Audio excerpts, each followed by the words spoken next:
निधि के पापा नहीं थे। सारी जिम्मेदारियां निधि की मां रमा के ऊपर आ गई थीं।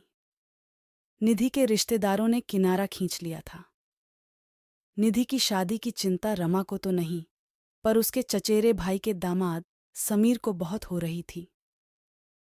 एक दिन उन्होंने रमा को फोन किया कि रमा अब शादी के लायक हो गई है। मैंने एक लड़का देख लिया है, हमारे ही गांव के पास उसका घर है। बुआ जी आप आ जाइए। आप लड़का और घर बार देख लीजिए। लड़का इंजीनियरिंग कॉलेज में पढ़ रहा है। रमा उनके साथ लड़के के घर गई। वह देखकर दंग रह गई।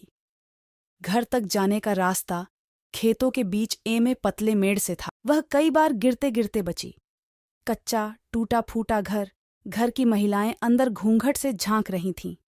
लड़का बदसूरत काला, ना बोलने की तमीज और ना ही कोई शिष्टाचार। रमा ने पूछा, क्या करते हो बेटा?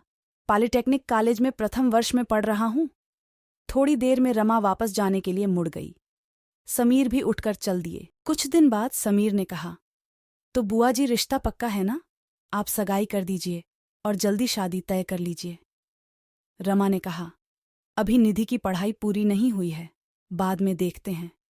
समीर ने कहा, अरे बुआ जी, अब लड़की को पढ़कर क्या नौकरी करना है? उसे तो शादी के बाद गांव में ही चूल्हा चौका करना है, बच्चे पालना है। रमा का पारा गर्म हो गया। वह क्रोधित होकर चिल्लाई, एक तो लड़के की शक्ल सूरत तहजीब नहीं, ऊपर से वह पॉलिटेक्निक कॉलेज में है। आपने मुझसे झूठ बोला। आपके कई एहसान हम पर हैं, पर इसका मतलब यह नहीं है कि मैं अपनी बेटी को भाड़ में झोंक दूं।